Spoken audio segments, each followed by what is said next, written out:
All right. Welcome in, everybody. Thanks for joining Biscuits and SEC Live. This is our 21st live show. In case you are new here, we are Biscuits and SEC. I'm Hammer. That is Bossman, a.k.a. Hank and Alex. We are a SEC, mostly football blog, newsletter, and now this live show coming to you weekly on Wednesday nights at 7 Eastern. Before we hop into it tonight, we're brought to you by the Steer Agency, and would really appreciate it if you would follow us on socials at Biscuits and SEC and sign up for our newsletter. You can see below the link there. It's just our website that takes you to the main blog /newsletter.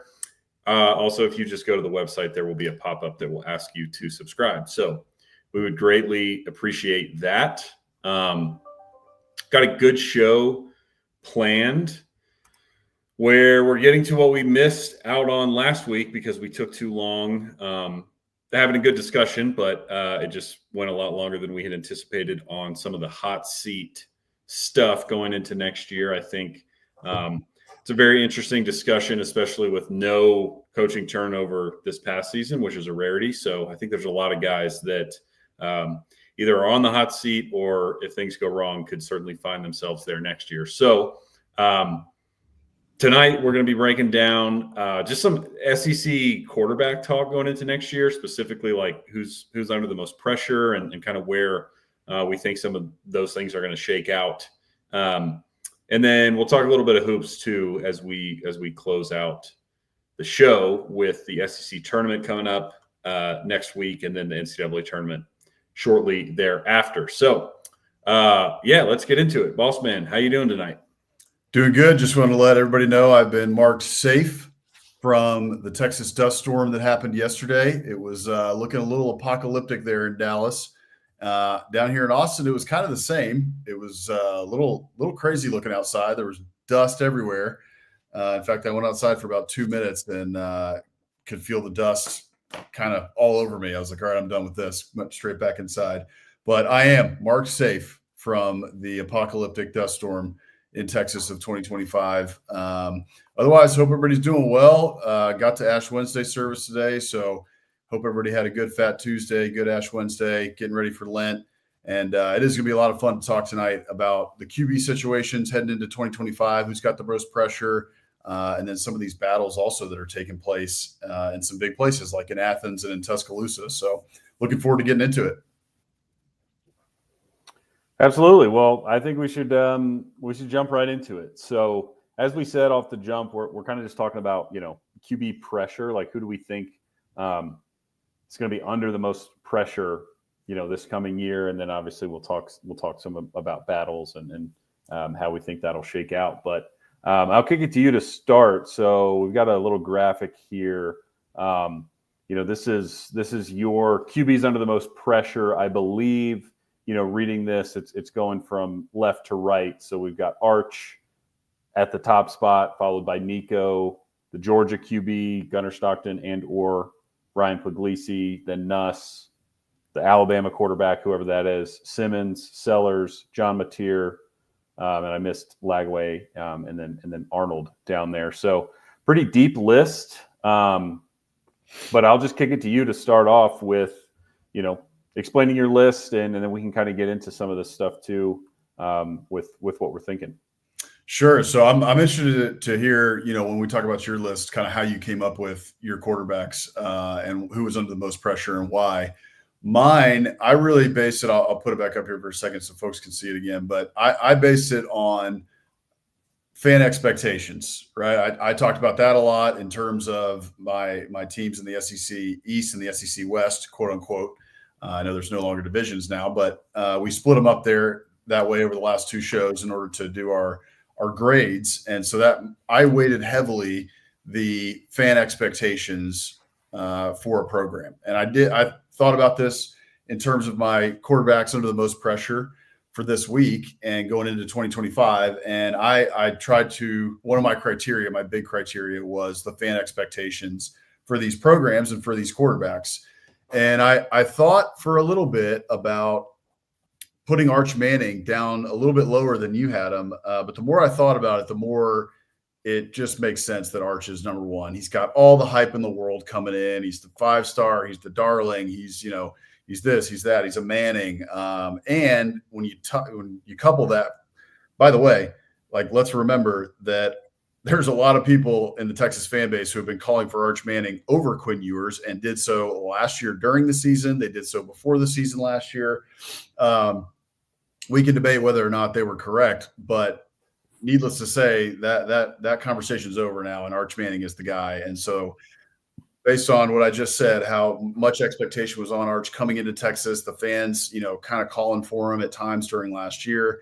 And then the expectations on Texas, right? We've had 2 straight college football playoff appearances, and now it's time to get over the hump. It's time to win a national championship. And a lot of Texas fans think that Arch can do that. So I'm with you. We'll get to your list in a bit, but you and I know have both of us have Arch at number one. So Arch number one. I think.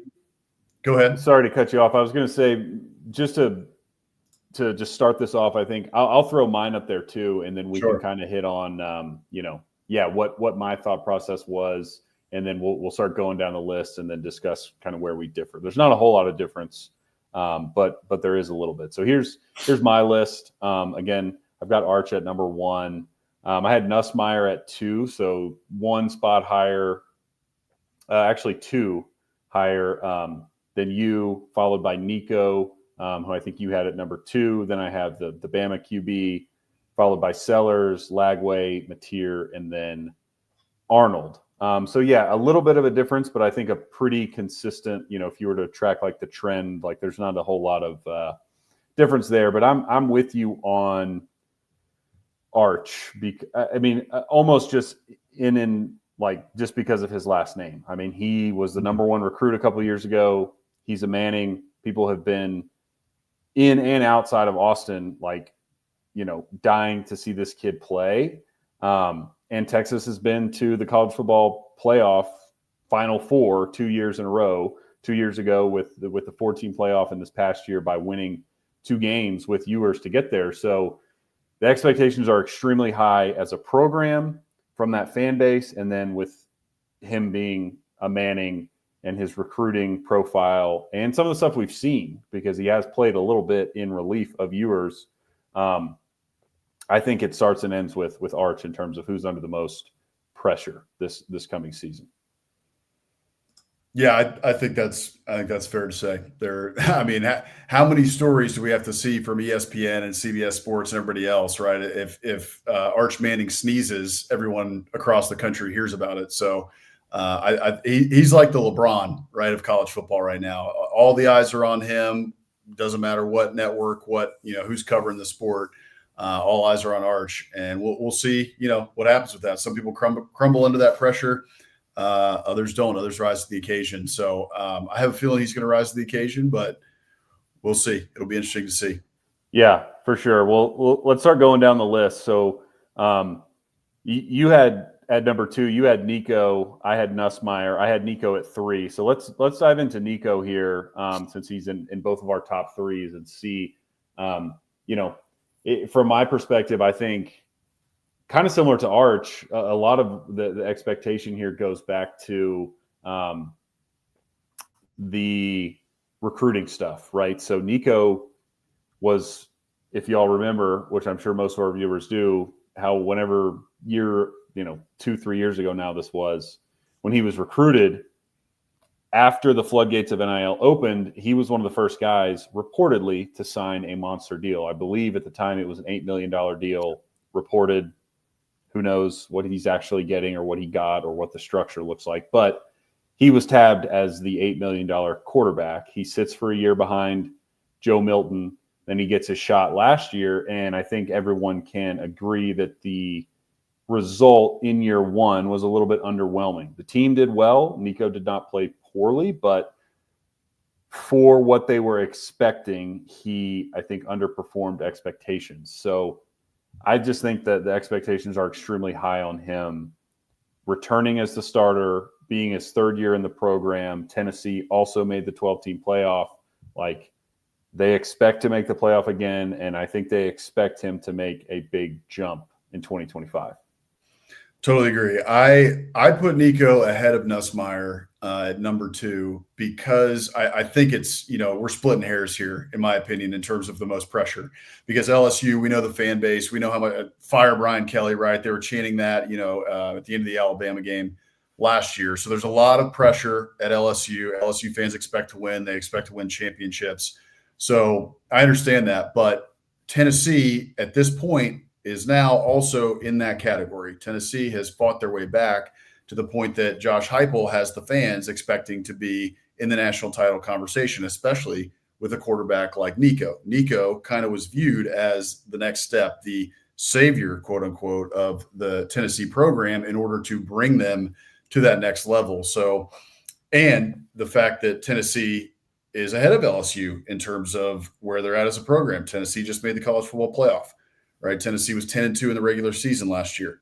So, to me, the fan expectations now for Tennessee are meeting the fan expectations of LSU, and that's they're a championship program too, right? Like feels like '98. It's it's been a while, but Tennessee fans expect to win, and they've got a storied history. So, I think that, and the other piece of that too with Nico is kind of what you touched on, which is the way that he played this year. He didn't meet expectations this year. That's just flat out the truth, right? Like any of us who watched his games, any Tennessee fan who watched his games, it was very frustrating to watch at times. Sometimes you could see it, right? There were flashes where you're like, okay, that's why we paid this kid $8 million or whatever it was, right? That's why we brought this kid from California all the way across the country to Knoxville. And then there were times where he was inaccurate. He wasn't making good decisions. He's not making reads quickly. Which in a Heupel offense, it's supposed to be quick, right? There's not supposed to be a whole lot of reading, but he was still having trouble with the read. So, yeah, I know he was young. I get it, right? That's what Tennessee fans, I've heard plenty of Tennessee fans say, hey, he was young. Give him some time this year. Watch, he's going to make that next step. And there's probably a lot of truth in that, right? I think in college football these days, we give up on quarterbacks way too quickly, way too easily. If folks remember, right, like in the 90s, early 2000s, sometimes kids would sit or they would play for 3 years and then bam, by their junior year, their senior year, they were looking like, All-Americans or Heisman candidates, all ACC, all SEC, what have you. So maybe Nico can make that step this year, but a lot of pressure on his shoulders, no doubt.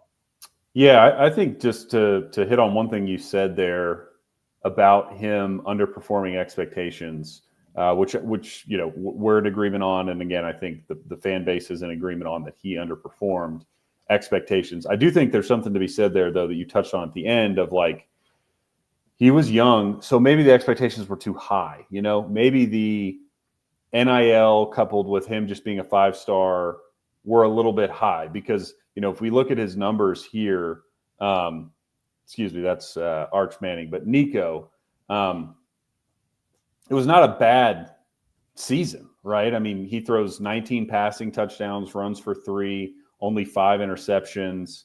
But I think what you really see or where he kind of left a lot more to be desired is that with that QBR number, because it was pretty clear just in watching them play this year.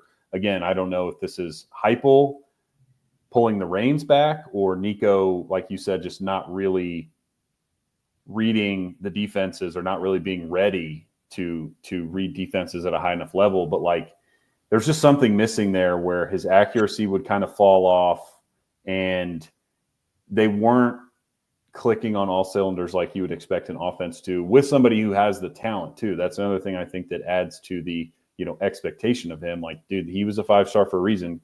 As you mentioned, you saw flashes of, man, he's got a rocket arm.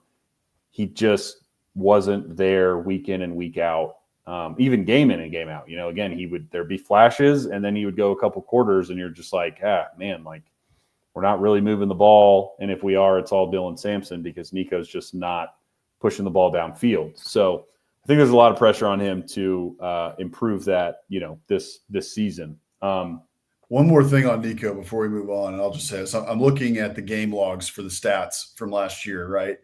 And for a quarterback of Nico's caliber in an offense like Tennessee's with the weapons that Tennessee has, I know that they do run a lot more than folks think they do. Dylan Sampson, right? Last year, he had a great year running the ball. But they had a lot of weapons last year on the outside. So you would think that Nico would be throwing for 200 yards, even against SEC defenses, right? At least 200 yards, right? A couple of 300-yard games. He had zero 300-yard games passing. And he had, I believe it's 4 games in the 200s passing. Only 2 of those came against the SEC. One of them was against Kentucky, and the other one was, I believe it was against Vanderbilt. Yeah, 257 against Vanderbilt and 292 against Kentucky. That's just not going to cut it. It's not going to cut it. He's going to have to be better going into this year if Tennessee is going to get back to the playoffs and then hopefully make a run at the national title. Yeah, I totally agree. So we started to touch on Nussmeier there too. So I think we'll jump into him next, and then we can hop into the Georgia QB because you had them at third. I didn't even have them on the top 8 list there. So, but yeah, with Nussmeier, I think the reason I put him slightly ahead of Nico is I guess it's a combination of as you brought up, like the fan expectations. I think LSU always has high expectations, but especially this year, we're going into year 4 of Brian Kelly. Brian Kelly made the comments that we brought up repeatedly on the show about how they're going to win national title. They're national title contenders. And for Nussmeier's piece of this, I think similar to Nico, he has shown all the tools. He's got a good arm. He's not mobile in the sense that he's a runner, but he moves very well in the pocket. And he can make all the throws. His struggle last year to me was mostly just in some decision making. I also think part of that was the overall offense of LSU that we brought up before, that they couldn't really run the ball, but so a lot was placed on his shoulders. But the reason I put him slightly ahead of Nico is because he's a lot older. I believe he's 5th year. He's been in that program the entire time. He has not wavered, has not transferred. So I just looked at that and I'm like, okay, it's now or never. Nico's got more time in theory if he wants it. And Nussmeier, it's like, dude, you got to put up or shut up this year. And fair or not, with, a lot that they're losing on offense on the offensive line and at receiver, but fair or not, a lot of this rests on Nussmeier's shoulders. And you see here too, why I kind of put him above that Nico level is that passing TDs. Again, he's shown the ability to sling it all over the field. He had over 4,000 yards last year. He threw for 29 touchdowns, but again, the 12 interceptions were very costly. But anyway, that's kind of my reasoning there. I just feel like he's a 5th year. He's thrown for 4,000 yards. Like, he's kind of done everything other than win a lot of games. Not that, they were a bad team last year, but they finished 8-4. So I think the pressure's on him to exceed what he did last year statistically, but also we got to win some of these ball games. Yeah, I think you're right. And, teams started to figure it out kind of mid to late year in terms of how to attack Garrett Nussmeier. And that was bring freaking pressure. Right. Like if you give him a clean pocket, or if all he has to do is after roll out, a little bit soft, if you just, pressure him a little bit, he just, rolls out and it's just, soft pressure. He's pretty good. But if you can get pressure on him, he struggles. And that was especially apparent in the Texas A&M game, right? The first half, he's looking really good. And then the second half, Mike Elko dialed up pressure after pressure after pressure. And A&M only tallied, I think it was 2 sacks in that game, but go back and watch the second half of that game. There's somebody in the backfield in Nussmeier's face. I can't even remember how many hits he took, right? Like, I would have to dig deep and find out how many pressures A&M got on him in that game, but it was a lot. It was significant. And then you go and look a couple weeks later.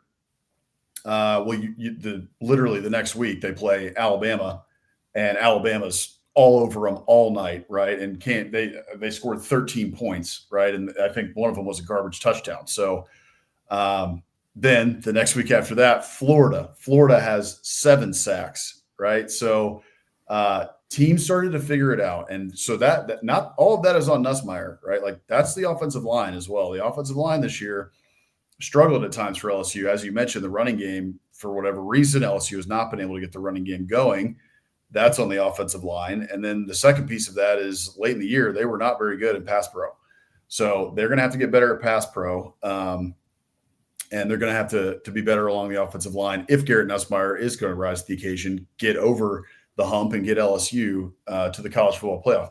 That being said, too, he's got to be better under pressure, right? It's two-way street. He's also got to be better under pressure, and he wasn't that good under pressure this year. He's going to have a lot of weapons to work with, right? They just got Berrien Brown from Kentucky, and I believe they got one or two others. They got Anderson from Oklahoma, Nick Anderson. That's right. They're going to be loaded at wide receiver. He's going to have all the weapons that he can handle, just as he did last year. So Garrett Nussmeier, I think it's going to be, like you said, also his coach has put a little bit of pressure on it with the national championship comments, but I don't think that really puts any extra pressure on him, to be honest, because it's LSU. You come to LSU because of that pressure, right? Pressure makes diamonds, and we're here to win national championships and put diamonds on our hands and win rings. So I don't know that adds any extra pressure, but definitely he's a big one under pressure heading into 25.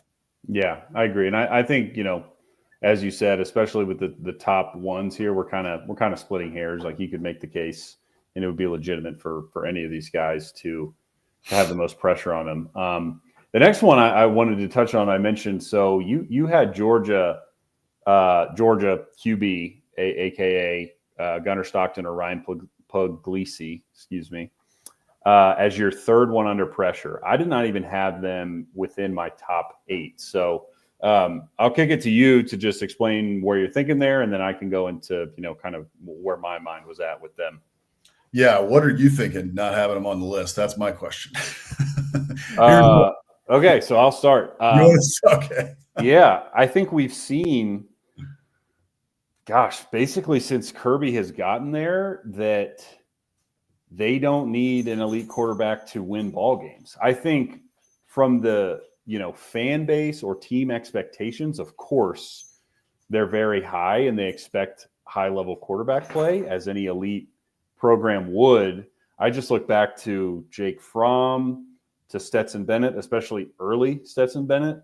And then, last year with Carson Beck, Carson Beck was terrible last year, and they win the SEC, and they win the SEC title game with Gunnar Stockton, who had never played in his life. And he comes back to lead Texas back. So for me, the reason I don't have them in the top 8 is because it's more so just, I think, how Georgia plays as a team and program, where I don't think they're going to put a lot on their shoulders. Whereas, Arch Manning, Nico, Nussmeier, LaNorris Sellers, DJ, all these other guys that I ranked ahead of them, I think they're just going to have a lot more on their plate they're going to have to deliver on. Whereas I think Gunnar Stockton and or Puglisi could be, the 10th best quarterback in the SEC, and Georgia's going to still win 10, 11 games.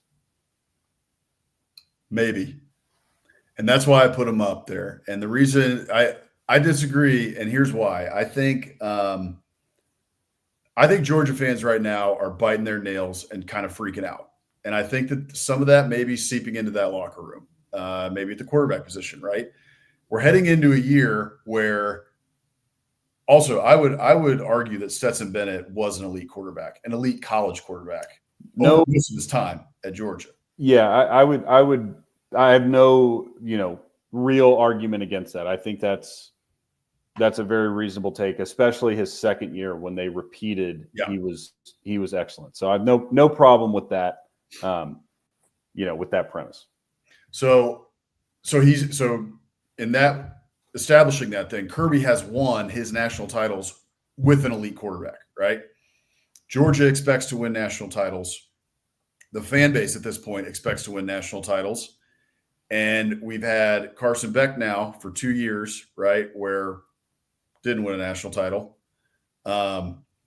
And I think that this is a big, big season in Athens because we're seeing a couple things happen. One is with NIL and the transfer portal and everything else, what a lot of people thought, including myself, is that the rich were going to get richer. In some ways that has happened. In others it has not. In a lot of ways, the college football is coming back to a lot more parity, in fact, right? And I think we're seeing that with teams like Alabama and Georgia and the SEC teams, some other Ohio State. So Ohio State this year was deeper than anybody, but a lot of them have lost the depth. Georgia, what people will tell you this, right? People inside Athens will tell you Georgia was very, very talented last year. They could have won a national title, but they weren't as deep as those national title teams, and they lost a lot in the portal. So that piece of it, I don't think that Georgia is. They're of course very talented, but I don't think that Georgia is as talented as those national title teams. So they're going to have to do a little bit more in order to win a national title.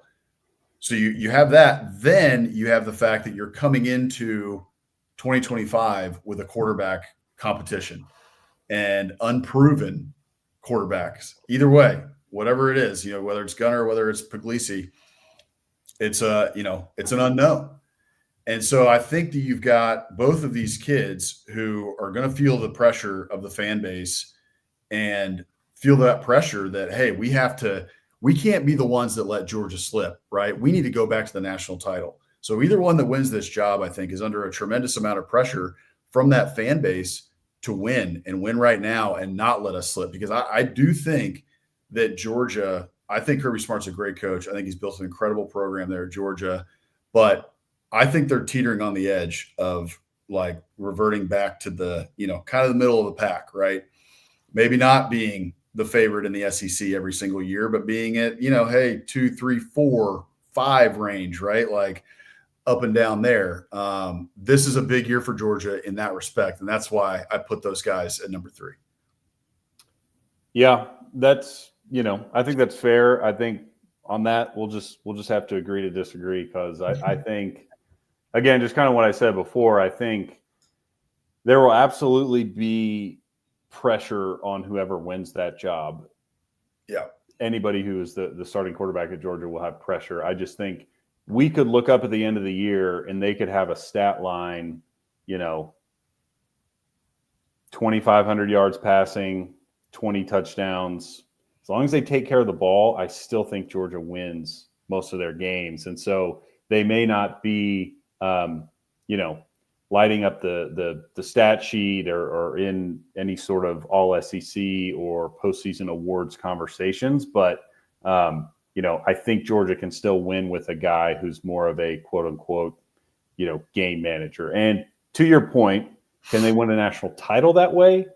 Probably not, especially in the 12-team playoff where you're going to have to play, 3 or 4 very good teams to hoist the trophy. But that's kind of my reasoning is the pressure, of course, is there. I don't think the expectations that whoever wins that job will elevate that team or that program are there to the extent of, some of these other guys on the list. That said, we both did have the Bama QB on there. So that's another QB competition we can dive into. So I had them at 4 in terms of most pressure. Whoever wins that job, you had them at 5. So pretty close there. I guess the reason I look at them, because it is a similar scenario in a lot of respects to Georgia. The reason I, put them higher and included them on my list is a couple of reasons, especially when you're comparing directly to Georgia. So I would say first, it's Kalen DeBoer. He's an offensive coach. People are going to expect him to have a good quarterback and to produce points on offense. Secondly, for what you were just saying about Georgia, them potentially falling back into the pack, I would push back on that and say they still won the SEC and they were in the final, not 4, but top 8. We got a first-round bye in the playoff last year. Bama did not even make the playoff, finished at 9-3. The expectations and the pressure to make the playoff this year, probably to win, a game or two, like the pressure is high on DeBoer in year 2 Therefore, it's very, very high on whoever plays quarterback for them, especially coming off of,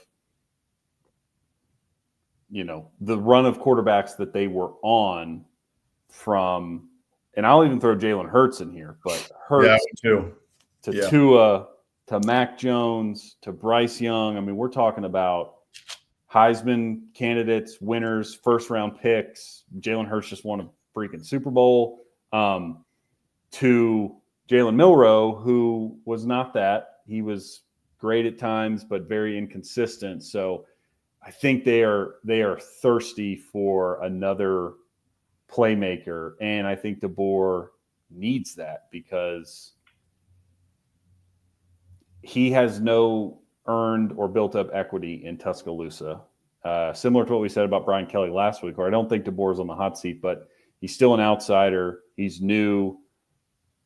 Nick Saban leaves, and they have the worst season they've had since 2007. So I just think whoever wins that job, man, they are going to be under a ton of pressure to produce. And similar to what I said about Nussmeier, like not just produce, but win games. Like if Bama doesn't win 10 regular season games this year, things could get ugly. Yeah. Hey, Rick, good to see you tonight. Hope Bama finds their guy. And then also just said we have to make the playoffs this year. Yeah. That's the expectation. That's, it's T-Town, title town, baby.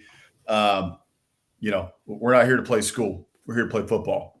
And last year just didn't cut it, right? I think that this has been talked about ad nauseum, but, just to kind of drive it home, I think that DeBoer was kind of trying to fit a square peg in a round hole last year with Jalen Milroe in his offense. And Jalen Milroe, I'm not going to hate on the kid. I think that he's an exceptional athlete. At times looks like a great quarterback as well.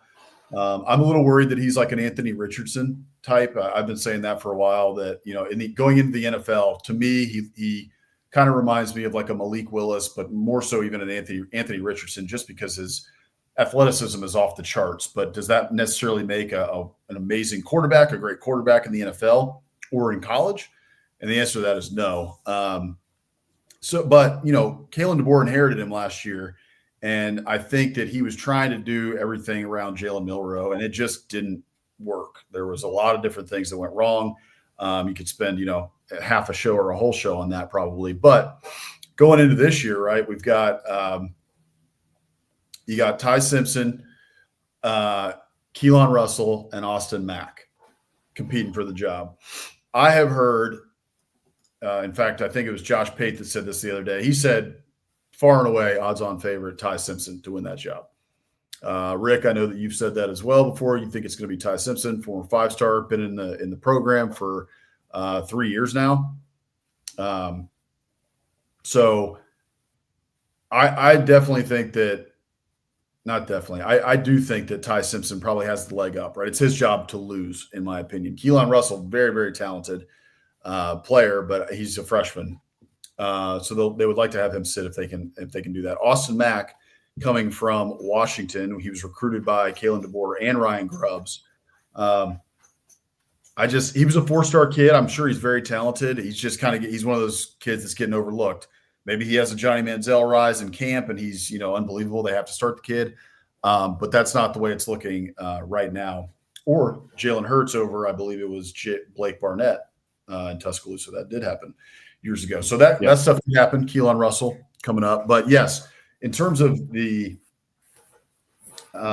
pressure on these kids, big time pressure coming into this year. Like you hit on all the points. Kalen DeBoer going into year 2. Rick, you were talking about it, right? Like you have to make the playoffs this year. I think that is what the feeling is in T-Town. And like you said, there's no built up goodwill. He's not from there. He's not a former coach at Alabama. He's just a winner. And so they're trying to bring him down to Alabama to continue that winning. And the point is winning. And so whoever ends up being the starting quarterback at Alabama, I think has even more pressure on them than Jalen Milroe did last year because of the way that last year went. And at Alabama, you're supposed to win. So, yeah, I agree. And one more point on this. Rick brings up a good one, and you mentioned him too, Ryan Grubb. Mm-hmm. They got the OC that they want. So in theory, hey, that's great, right? he works well with DeBoer. Last time they were together, Michael Penix goes to the, as a Heisman finalist, and they go to the national title game before ultimately losing to Michigan. So, again, in theory, it's great because you got your guy. We've got our guy, right, to run the offense. However, that adds more pressure because, the excuses, there's no excuses, right? You're checking boxes here, and it's like, okay, we got the coach who's a winner. We got his handpicked OC, who he has a great history with and track record with quarterbacks. So the guy who wins this job, it's like he's going to be expected to be very, very good. And I'm kind of with you. I think Simpson is probably going to be the guy, almost just because, not by default, but the way that college football works now, it's like he hasn't transferred yet. So he's clearly getting he's got some stick-to-itiveness that I can respect, but also he has to be getting good feedback from the coaches, and he has to be seeing in practice that, all right, at the very least, I'm, even with these dudes. Because if he ever got the sense that either Keelan Russell was just going to come in and ball out as a freshman, or Austin Mack, was better than him, he would have packed his bags and moved on, and nobody would blame him. So for the fact that he is sticking around, to me, leads me to believe that he's got a really good chance to win this job. He's probably the favorite. Second year in DeBoer's system, first year under Ryan Grubb, but it's still probably a very similar offense to what, DeBoer would like to run. So, yeah, I think he's probably the favorite. And I think, again, that probably adds to the pressure, right? Because he's been there a long time. Like you said, I think third year, maybe even fourth year in the program. So similar to Nussmeier, it's like, yes, we haven't seen you before, but you're not new around here. If you're coming to win, if you win this job and you step into the starting role, the expectation will be you put up good numbers. You look like maybe Mac Jones did, another guy who bided his time, waited around, didn't hit the transfer portal, got his shot, had a phenomenal year, wins a national title. I'm not saying, that Simpson, if he were to win, that the Mac Jones season would be the expectation. I don't think Devonta Smith, Najee Harris, and all those guys are running around, but the expectations will be extremely high on Simpson if he wins. And if he doesn't, then of course, whoever, ultimately gets it, I think will be very, very high expectations there. So two quick things on that, I'll just say, and then we can move on. One is that I know that we stopped this and it eventually will stop, but I think that we still have the spring transfer portal window, which is why folks are canceling their spring games. Yep. I would not be surprised to see one of these kids transfer, probably Austin Mack, if I had to guess, right? Yeah, but I think Simpson or Mack, like you said, depending on how the spring goes. Yep. So that's one thing to watch out for. The other thing I would say too is something that could take some pressure off of these kids, whoever ends up winning the starting job, is the running game. Alabama's running game last year, similar to LSU, not up to expectations. That's not what you expect from a football program of the Alabama Crimson Tide to run the ball, especially with the weapons that they had back there. You had two running backs who were getting all sorts, Justice Haynes, Jan Miller, all sorts of praise in the preseason. And then it was just there was a couple games where it was pretty good, but we've talked about it before on this show. Jalen Milrose, the leading rusher on the team, right? He's an incredible runner. I'm not taking anything away from him, but when the quarterback is the leading rusher on the team, and you've got a couple guys in the stable, who really aren't able to establish the run, that's on the offensive line. So I think Alabama has a lot of work to do to help break in a new quarterback with that run game. They've got to get better along the offensive line. They brought in Cam Dewberry from Texas A&M. They tried to shore up that offensive line in the offseason. So they need the big boys to be pushing up front. They need to be able to establish the run to take the pressure off of whoever is going to be the starting quarterback. Yeah, that's a good point. I think you're spot on there. And especially too, hey, look, if it is Simpson, he's not a runner. So your leading rusher, and I don't think Austin Mack is either. I think he's maybe more mobile than Simpson, but I would not expect any of these guys, maybe Keelan Russell. I know he's a bit more dynamic, but none of these guys are going to lead Alabama in rushing this coming season. So no, they have to find it somewhere else. And that starts with offensive line and running backs. So that's a good point. So we'll move on here to kind of the back half and probably go a little bit faster here. But I'll just start out. I had LaNorris Sellers at 5. You had him at 7. Again, we're probably splitting hairs here. Just my perspective on that was because of how he played last year and how South Carolina won 9 games, the expectations are very high. We see this all the time in college football. Every fan base does it.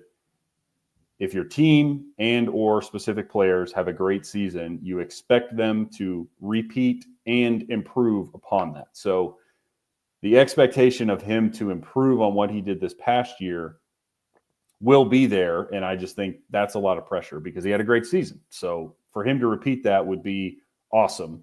And that puts a lot of pressure on him, especially to take it back to what I was saying a little bit about Georgia and how I think they can win games, without great quarterback play. I don't think South Carolina's in that boat. So he's going to have to, repeat his performance and also shoulder a ton of that load on offense for South Carolina for them to, win 8, 9, 10, whatever number of games it is, because they're going to have to put a lot on his plate and rely on him to do a ton both through the air and with his legs in 2025. Yeah, I won't say too much more on that. Only to say that there is pressure on him, like you said, to improve. He showed a lot of great stuff this year, especially with his legs. A couple times he showed it with his arm, right? He showed he's got the talent with his arm, especially in the Texas A&M game. He started carving up A&M at different points during that game when A&M started bringing pressure to try to, to stop him on the ground. But I think that he has to improve as a passer if South Carolina is going to maintain and potentially take that next step. I mean, you're right on the verge of the playoffs this last year, and I keep harping on it, but the SEC refs completely stole that game for them against LSU. And if they beat LSU, they're in the playoff. So in year one, LaNorris Sellers had South Carolina right on the verge of the playoff. And I think there's a real chance that he can't get them there in year 2 of being the starter. But he's got to make that leap in the passing game, and he's going to have the weapons to do it. A lot of weapons returning for South Carolina on the outside at wide receiver. You got Nichols Harbor, a couple others who are coming back who have a lot of experience. So he's got the weapons to do it. He's got to improve in the passing game if he's going to take some of that pressure off him and keep South Carolina where they are and keep them improving. Yeah, absolutely. So the next one we can touch on here is another one I did not include in my top 8, but you have Austin Simmons sitting there at number 6. So would love to just hear, your case or what you're thinking about for Austin Simmons and Ole Miss in 2025. Sure. Just to recap here, he's the ones that we disagreed on were Georgia and Ole Miss, and then also Jackson Arnold, who you had Jackson Arnold on. I did not. I put him on an honorable mention, and DJ Lagway as well. We only chose 8 here, guys, tonight, as you can see. We only ranked 8. Of course, we could rank all the way to 16, but we chose the top 8 that we thought were under the most pressure. So I think that you could absolutely put DJ Lagway and Jackson Arnold. You can make a great argument for those guys to be on the list, and I'll let you make that argument here in just a minute. But Austin Simmons, I had him on there, and then you did not. You had Jackson Arnold up there and DJ Lagway up there instead of my Georgia and instead of Austin Simmons. So Austin Simmons for me, I'm looking at where the Ole Miss program is. There's for Ole Miss is expecting to win at least 10 games, double-digit win seasons. Like, that's the expectation now. That's where Lane has raised the expectation to. Whether or not that's going to be the case next year, we'll see. I think last year's team was probably the best team talent-wise that Ole Miss has ever had on campus, and they didn't get it done. They didn't get to the playoffs. So expectations may be lowered a little bit this year. I think way too early preseason top 25s had Ole Miss somewhere between like 18 to 25, 24, somewhere in that range. However, Ole Miss is losing a lot, but Austin Simmons has a lot of hype coming in here. that one drive against Georgia where he drives them down. I mean, everybody that's going to be on replay right throughout the offseason for all Ole Miss fans. Everyone was unbelievably excited about that for a good reason. It was very impressive. He's the new Ryan Williams. He's only 17 years old, right? The kid is very young. He graduated, I think he was on campus at Ole Miss when he was 16 or something crazy. He's uber talented. And not to mention, he also, like Brian Kelly, put national title expectations on himself when he put out that Instagram that, went viral and all over Twitter when folks took the screenshot of it. So I think Austin Simmons, just because of where fan expectations are, where the Ole Miss program is, the expectations for the program, and then, bottle on top of that, all the hype that surrounds Austin Simmons. And, also, though, that it's all that hype, it's much like Arch Manning in this respect. All that hype is coming from very small sample size, right? So there's a lot of mystery there of like, what is this actually going to look like? We saw one drive that looked amazing. We're hearing he looks great in practice. For Arch Manning, he had a couple starts, right? He looks great in practice, but how does that look over the course of a full season? We'll see. So I just think that, a couple of those different reasons that I stated, where Ole Miss is at as a program and where they want to stay. Ole Miss wants to make the playoffs. They want to be one of those, perennial teams that are on the verge, if not in the playoffs. That's why they hired Lane Kiffin. That's why they spent all that money in NIL. That's why they, have the Grove Collective. So I think there's a lot of pressure on Austin Simmons this year. Yeah, I think that's fair in terms of, just sort of how you were your thought process there around fan expectations and the hype surrounding him. He does have a lot of hype. That drive against Georgia fueled that flame. My kind of reasoning for letting him or not putting him up there, and you'll see, I think that the last three picks of mine, that I ultimately put ahead of Simmons, a lot of it was based around coaching kind of hot seat stuff. And I think, as you mentioned, the expectations of Ole Miss, yes, are to win 10 games and get to the playoff. If they win 7 games this year and Austin Simmons does not do well, Lane Kiffin's fine, right?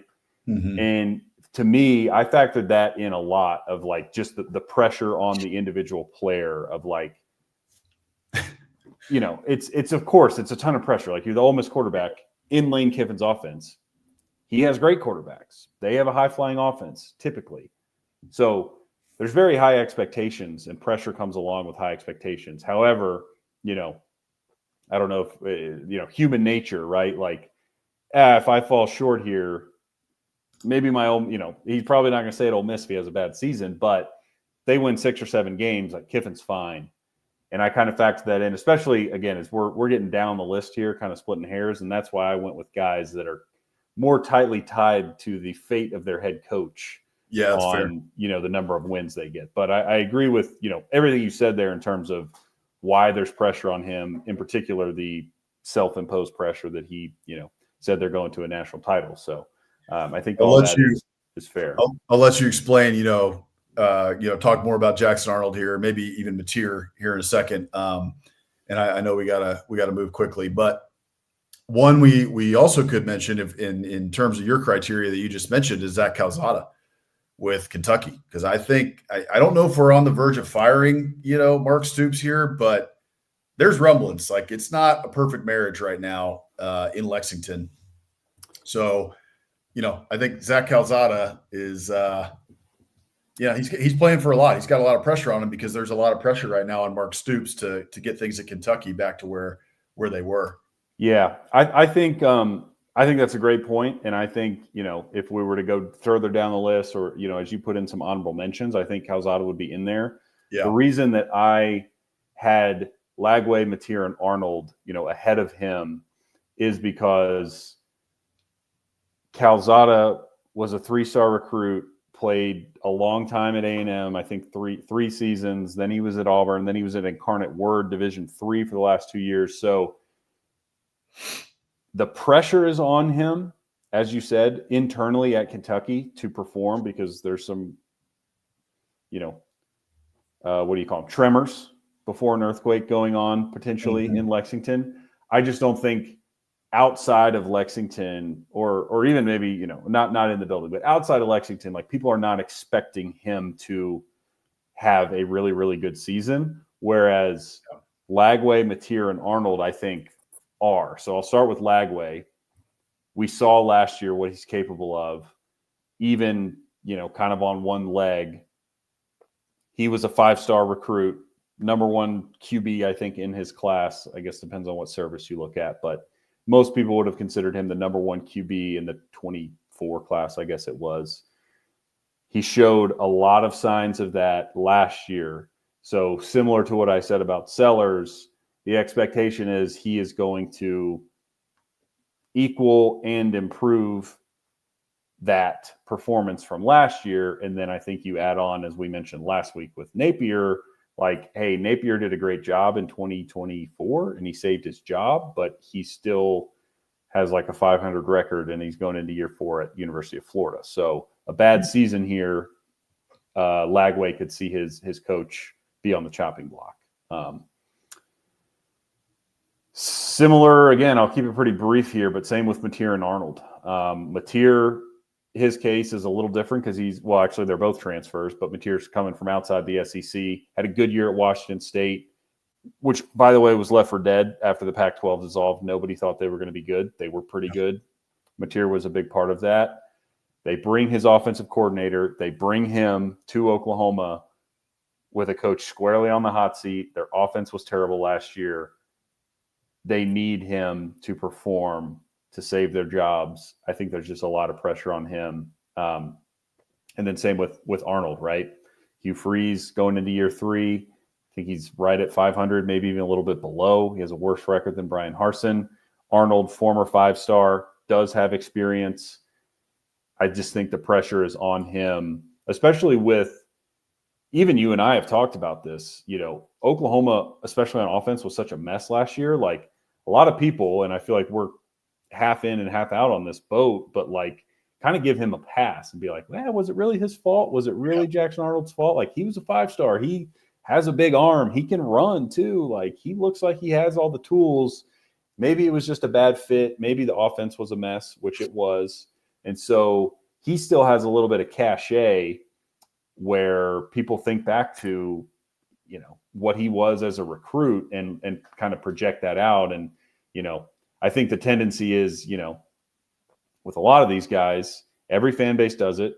And I think most media members do it, but like you tend to look at a guy and place expectations on him based on his ceiling or the best that he has shown. Mm-hmm. And Jackson Arnold, you know, has shown some good things and was a big time recruit. So people look at him and think he should be really good.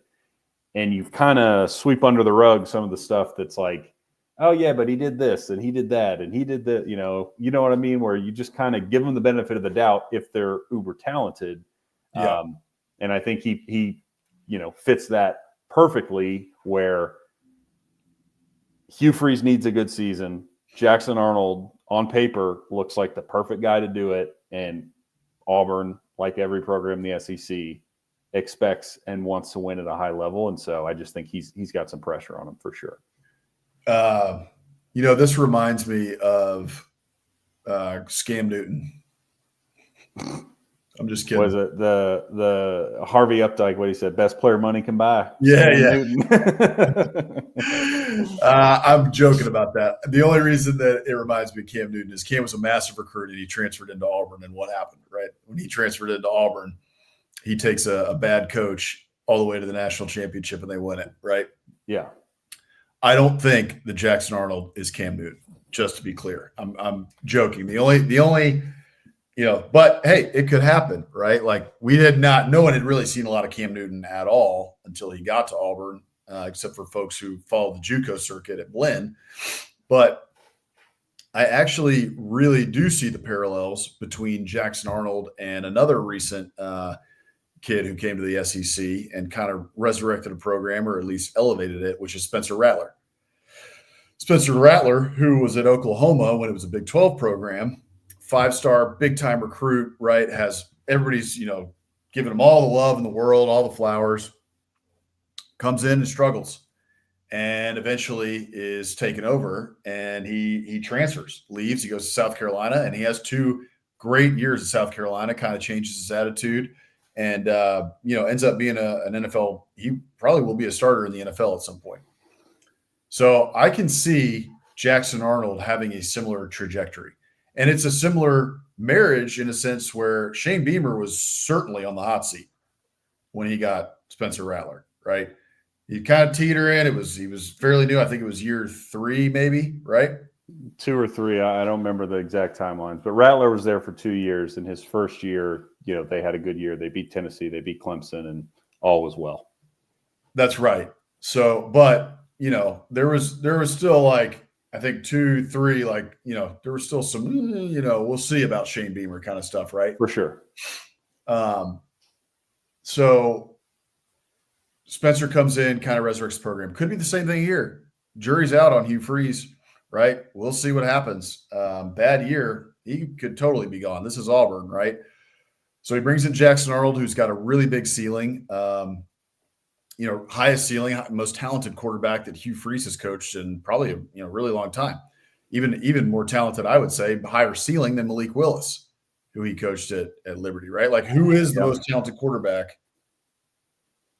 It's him or Swag Kelly. Yeah, I was going to say it. I think it's Arnold or Swag Kelly, and I think most talent evaluators or scouts would say Arnold is more talented. Whether he proves to be a better quarterback, we'll see. Because I don't know if he's got as much swag as Swag Kelly. I mean, that guy, he could sling the ball, and he was not scared of anything. But to your point, yes, as much swag as Swag Kelly, much confidence. In Swag Kelly. Your point, in terms of talent, I think most people would say Arnold. Yeah. So I'm with you. I think he does have some pressure on him here, but it is a new start for him, which is good. To quote Tobias Funke. But and a start. If no one gets that joke, Arrested Development. Check it out. What a great show. And I hope you got that. Dozens of us. If you got that joke, you're in the right place. But for Jackson Arnold, he does have some pressure. It's a new place, new start for him, which I think takes a little bit of pressure off of him, right? Which is a good thing. I think Hugh Freeze can kind of like do the meme, right, where he's the soldier and he's taking all the knives for the kid. Yeah. And just say, hey, Jackson, go out there and play your game, man. Like, you came here, it's all on me. Look, he's also going to have a lot of weapons, right? He's going to have weapons galore, 2 5-star receivers on the outside. I think they got another one. He's got a plethora of weapons. He's got an embarrassment of riches there. So if he can't do it at Auburn, he just didn't have it. So we'll see. Going to be really, really fun to watch next year to see what Auburn can do, because it's a big year for Hugh Freeze. That's where the pressure comes from. It's because it's a big year for Hugh Freeze. Yeah, I totally agree. So we'll make this quick, but we're going to hop into basketball now with a quick break before we do for an ad read. So Biscuits and SEC Live, we're brought to you by the Steer Agency. Football is all about strategy, just like winning in business. Whether you're dialing up the perfect play on Saturdays or looking to dominate in public affairs, PR, or digital marketing, you need a team that delivers results. That's where the Steer Agency comes in. They craft winning strategies that get you seen, heard, and ahead of the competition. Don't just play the game, control it. Visit thesteeragency.com today and take your brand to the next level. All right. SEC basketball. So, Steer. As we mentioned, SEC tournament begins next week. I think Monday, maybe Tuesday. If I'm off, I can't remember, but maybe Tuesday, because it'll end on Saturday or Sunday, right before Selection Sunday, and then we go into the tournament. So, try to keep this brief. We do have a biscuit of the week that we'll knock out before the end of the show, but we got a nice graphic here to kind of talk about, bracketology, where things are looking. Joe Lunardi has 10 SEC teams that he believes are in as locks. As you can see here, Auburn, Tennessee, Florida, Bama, Mizzou, Kentucky, A&M, Mississippi State, Vanderbilt, Ole Miss.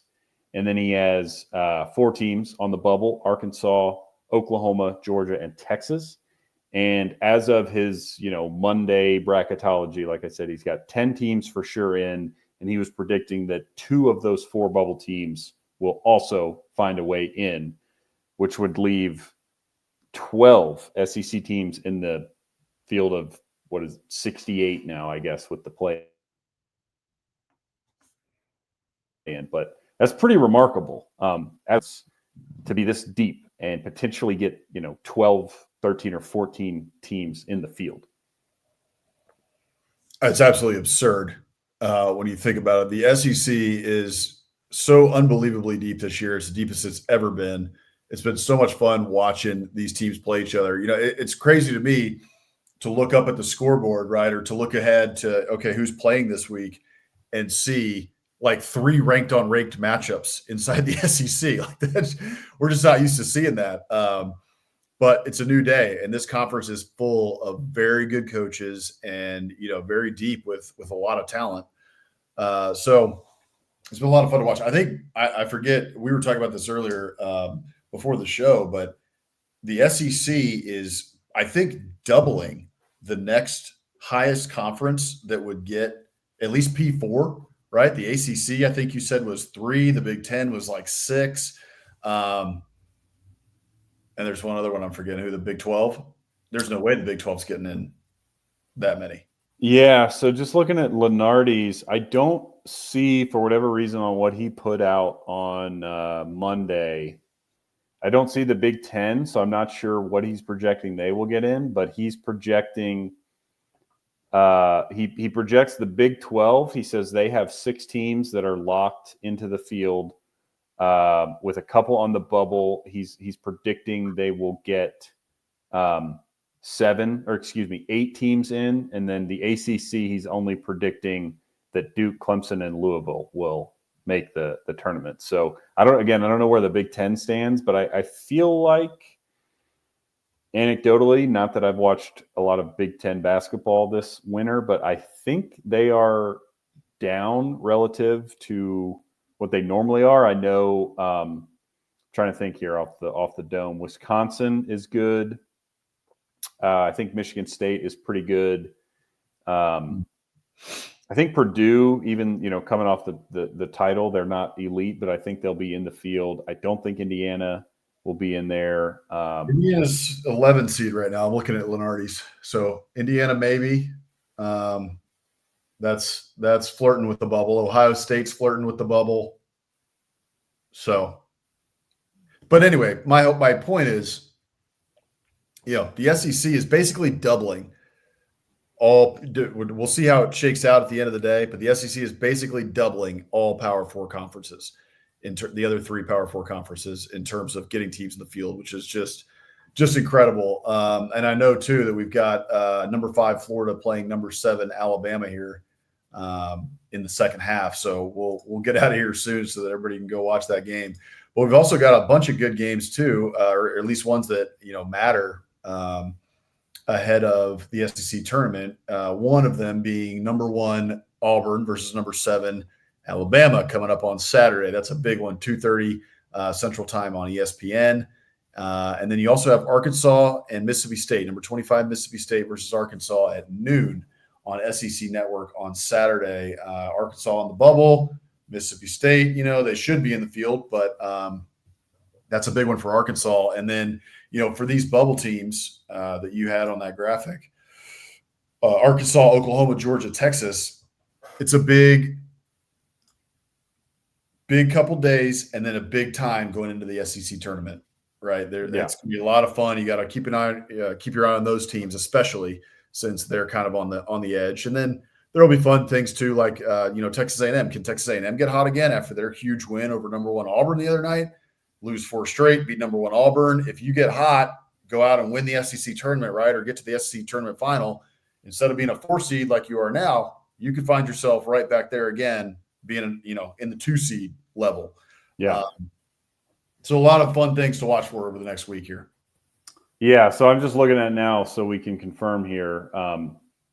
the tournament starts next Wednesday. The SEC tournament does. It will conclude on Sunday. So they'll be playing the midday slot on Selection Sunday before the final brackets are out. So next week, we'll have to come up with some stuff to talk about, but I have a feeling we'll be talking a lot about those opening round games that will be taking place on Wednesday and during the show. So definitely be sure to tune into that. It's been great. And we'll talk a little bit of baseball in the coming weeks as well as that's heating up.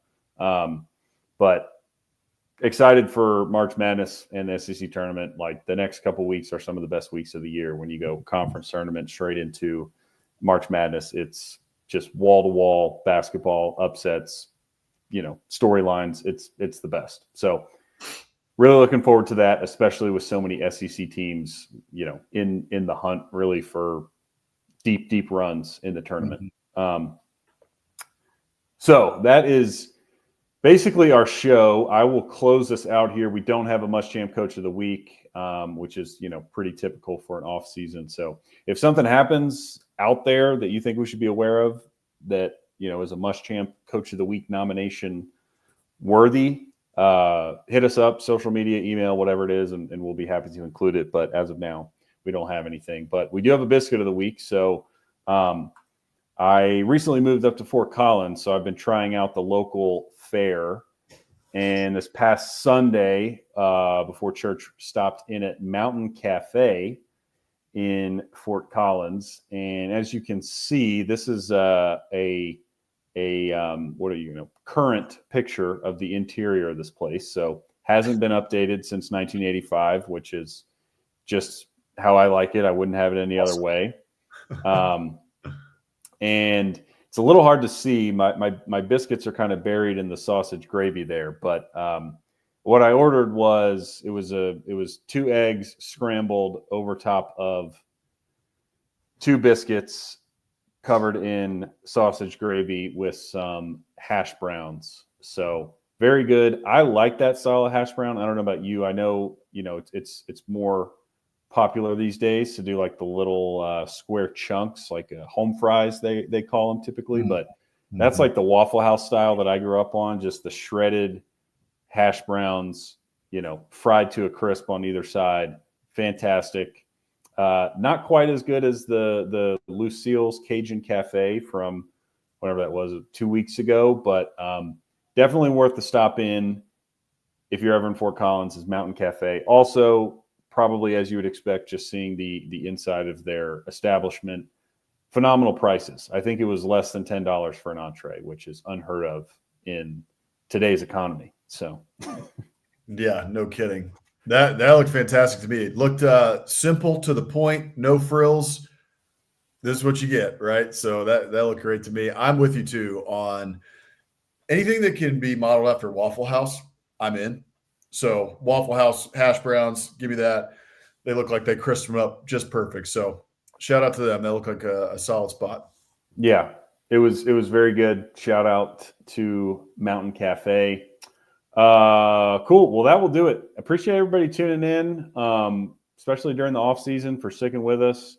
Please, give us a like if you're on YouTube. Go to our YouTube channel at Biscuits and SEC. Subscribe, leave a comment. That all, of course, just helps us out. So if you like what we are doing, please do that. Be sure to tune in tomorrow night to SEC After Dark at 9 Eastern, 8 Central, where we'll join up with the rest of the crew that on SEC After Dark. And I'm sure we'll get into a bunch of, football and as well as basketball stuff with the rest of the guys tomorrow night. So with that, I think we will close it out, but appreciate y'all joining in. For Bossman, I'm Hammer. Take care, y'all. See y'all next week.